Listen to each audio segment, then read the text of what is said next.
ان کے اخلاق کا ان پر اثر پڑتا تھا۔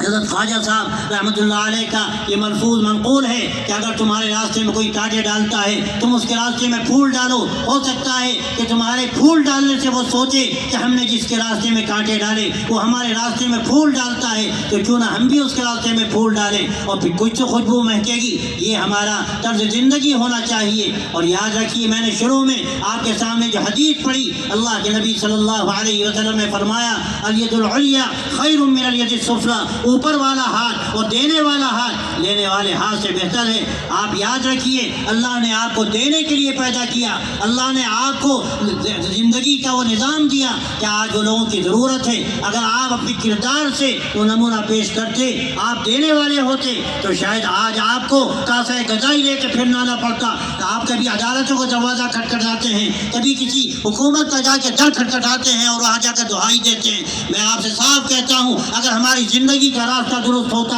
اگر اللہ کے نبی صلی اللہ علیہ وسلم کی زندگی کو اپنی زندگی کا ہم نے صحیح نمونہ بنایا ہوتا تو آج حالات کچھ اور ہوتے۔ ضرورت اسی بات کی ہے ہم یہاں سے پیغام دے کر کے جائیں اور یہ طے کر کے جائیں کہ ہمیں نمونہ پیش کرنا ہے صحیح انسانیت کا، صحیح محبت کا، اسلام کے اس پیغام زندگی کا تو حضور پاک علیہ الصلوۃ والسلام نے دیا، وہ اسوہ حسنہ اور اسوہ کاملہ، جس سے بہتر نمونہ نہ اس دنیا نے کبھی پہلے دیکھا اور نہ قیامت تک دیکھے گی۔ آج دنیا اسی نمونے کے منتظر ہے، لیکن ہماری بد اخلاقیاں، ہماری زندگی کے ناہمواریاں، جس کے نتیجے میں اسلام کی پیشانی داغدار ہے، ہمارا دامن تار تار ہے۔ میں آپ سے صاف کہتا ہوں، آپ یہاں سے پیغام لے کر کے جائیے، اپنے دامن کو صاف کرنا ہے، ہمیں اپنی پیشانی کو صاف کرنا ہے، اپنی زندگی سے ہمیں دکھانا ہے کہ اسلام کا جوہر کیا ہے، اسلام کے اخلاق کیا ہے، اسلام کا اجتماعی نظام کیا ہے۔ آپ یاد رکھیے، اگر آپ یہ طے کر لیا، آپ انشاءاللہ اس مقام پر پہنچیں گے جس مقام پر اللہ تبارک و تعالیٰ نے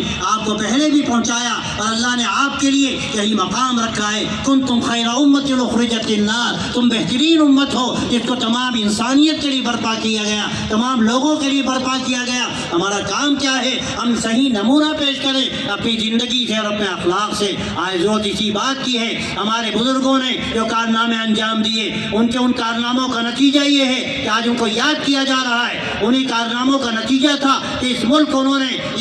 گویا کہ ایک جنت بنا دیا، اس کو جنت کی کیاری بنا دیا، انہوں نے اس ملک کو مالا مال کیا۔ آج جو کسی بات کی ہے کہ ہم دوبارہ وہی دینے والے انسان بنیں، اور بجائے اس کے کہ ہر موقع پر ہم صرف لینے کی بات کریں۔ اگر انشاءاللہ اپنا کھویا ہوا مقام ہم نے حاصل کیا اور اپنی زندگی کو صحیح رخ دینے کی کوشش کی، اور یہ وہ کام ہے جو ہر فرد کر سکتا ہے۔ میں آپ سے صاف یہ بات بھی کہنا چاہتا ہوں، تو کہنے والے مفکر نے بات کہی، جو ہمارا دائرہ کار ہے اگر اس سے ہم نے فائدہ اٹھایا تو یہ دائرہ کار بڑھتا چلا جائے گا، دائرہ اختیار بڑھتا چلا جائے گا، اور اگر ہم نے اس سے فائدہ نہ اٹھایا تو یہ دائرہ تنگ سے تنگ تر ہوگا، اور پھر ہماری زندگی دوبار ہو جائے گی۔ اور یہ اختیار آپ کو ہے، مردوں کو ہے، ہماری ان عورتوں کو ہے، ہمارے ان نوجوانوں کو ہے کہ ملک کا مستقبل ہے، ملت کا مستقبل ہے۔ آپ طے کیجئے، آپ کو میدان میں آنا ہے، آپ کو زندگی کے اور اخلاق کے وہ جوہر دکھانے ہیں جو آج دنیا کی ضرورت ہے۔ اگر آپ نے یہ طے کر لیا،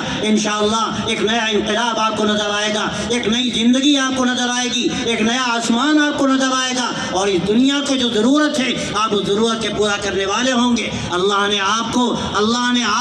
ایکٹر نہیں بنایا، اللہ نے آپ کو فیکٹر بنایا ہے۔ آپ اپنی ذمہ داری کو سمجھیے، اپنے مقام کو سمجھیے، آپ میدان میں آئیے، انشاءاللہ آپ دیکھیں گے کہ زمانہ کس طرح آپ کے انتظار میں تھا، وہ کس طرح آپ کو ہاتھوں